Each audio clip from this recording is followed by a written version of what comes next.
welcome you. Today, we're diving straight into the money side of the 2024 Republican presidential primary. Yeah, there's so much noise around campaign finance, isn't there? Totally.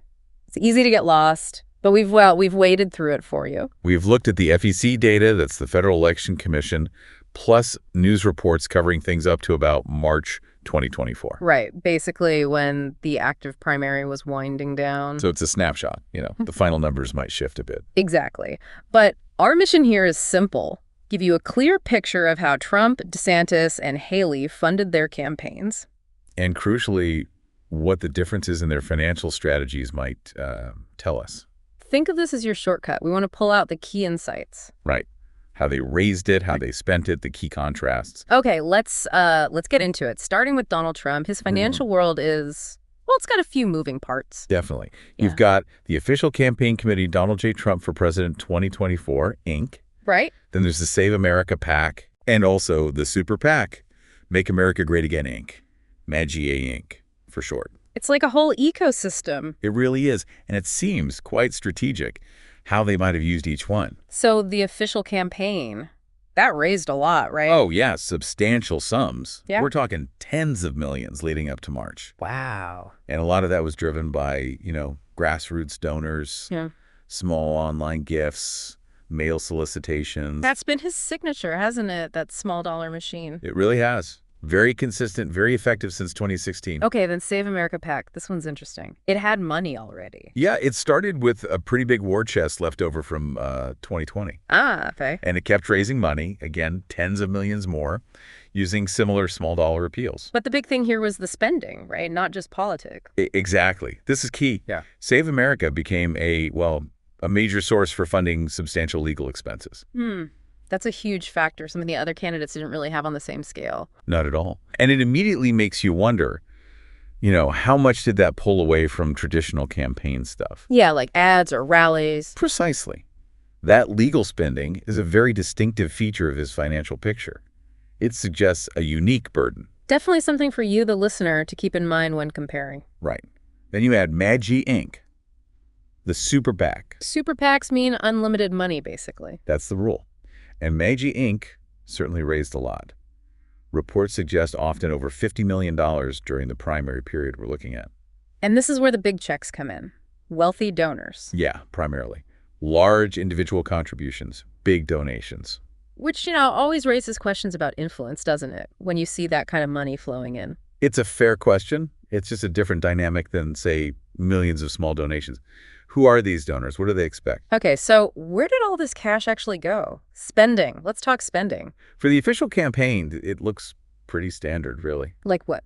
Rallies? Yeah, rallies, candid travel, staffing, always a big cost, advertising, both digital and, traditional TV. And data analytics, I assume. Targeting voters. Oh, absolutely. That's crucial now. Standard playbook stuff. But the PAC spending was different. Well, yeah. As we said, Save America.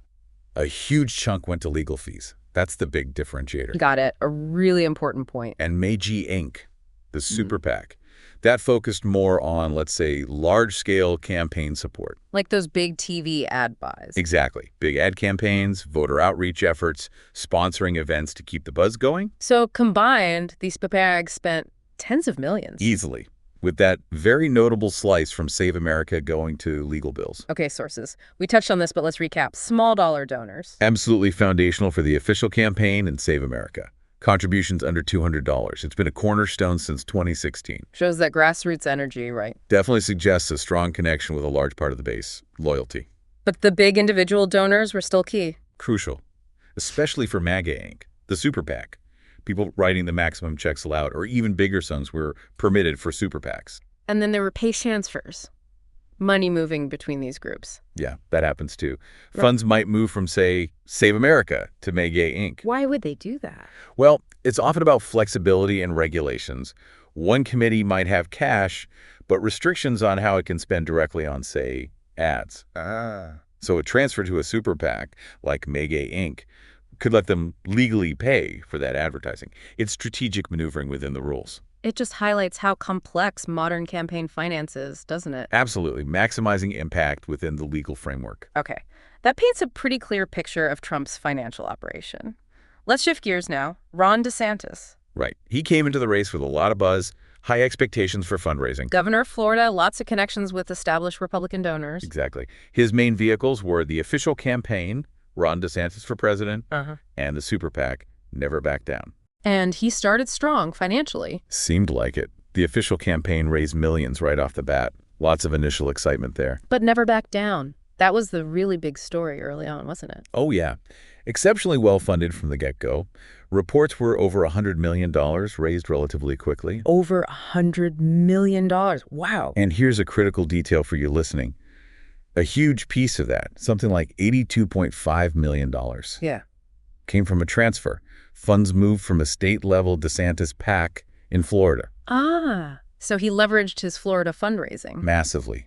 It gave Never Back Down just an enormous head start, a huge early advantage. That's fascinating. And besides that transfer, Never Back Down also attracted big money from wealthy conservative donors, people looking perhaps for a strong alternative to Trump. Makes sense. So how did they spend all that money? Team DeSantis. The official campaign seemed focused on building the typical infrastructure. Staffing, travel. Exactly. Hiring staff, lots of travel, especially to early states like Iowa and New Hampshire, polling, digital ads. But then there were reports later about cost cutting. There were, yeah.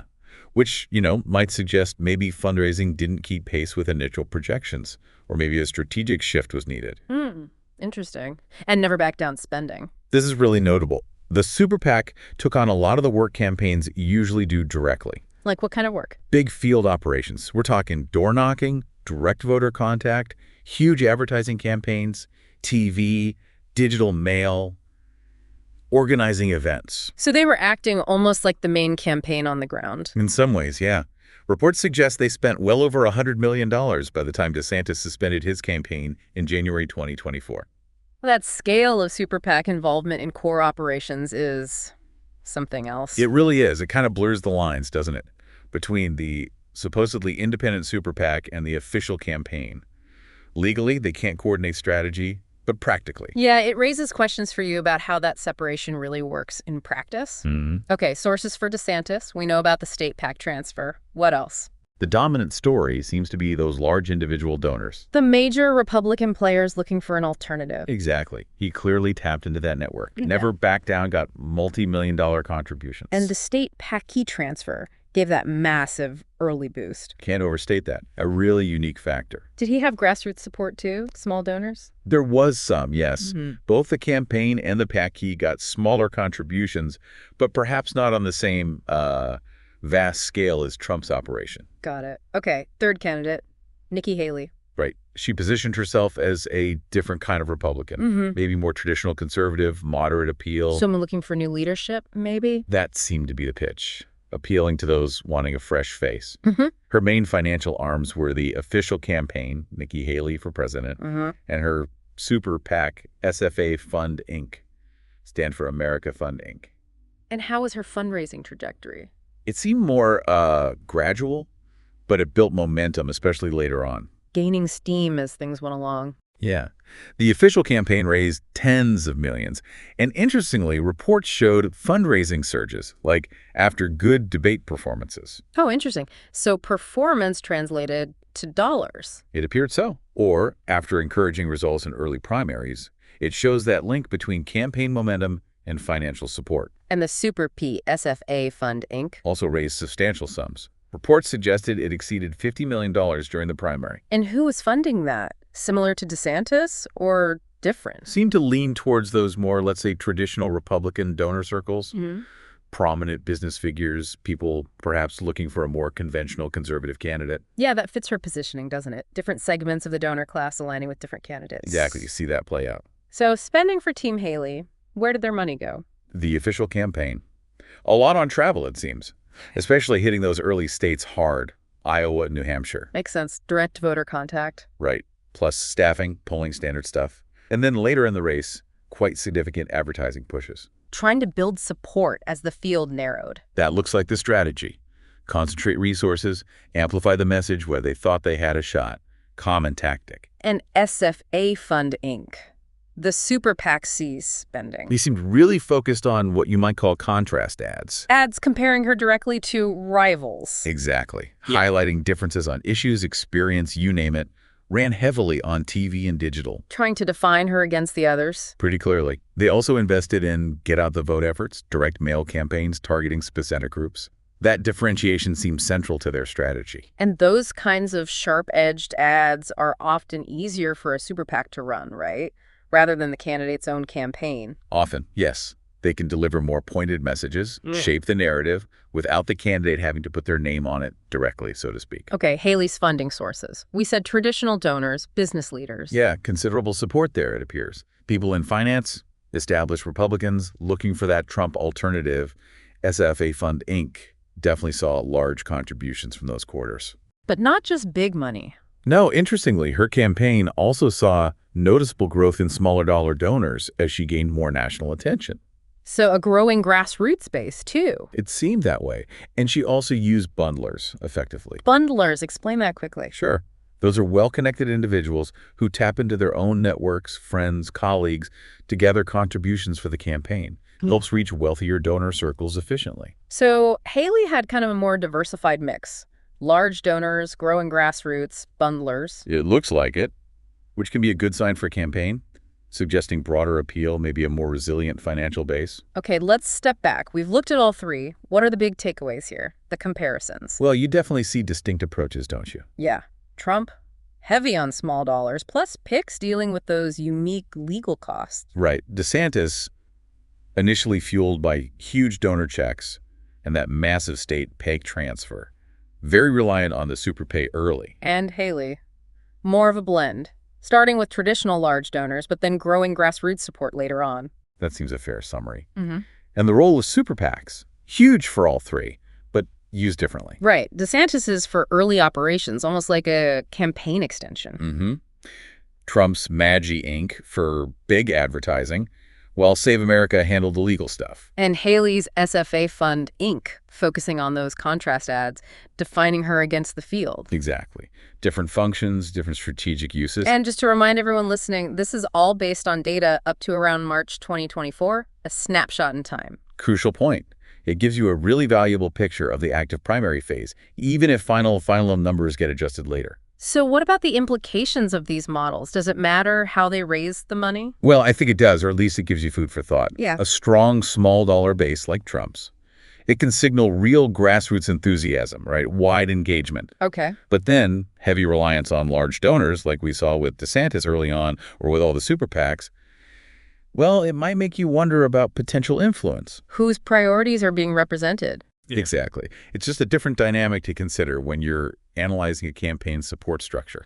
So wrapping this deep dive up, we've seen three really different financial paths in the 2024 Republican primary. Trump's grassroots power plus PACs managing legal issues. DeSantis's early surge via big donors and that state transfer. Haley's building coalition of traditional funders and growing grassroots support. It really highlights the strategic choices involved. Absolutely. Which leads to maybe a final thought for you, our listener. Yeah.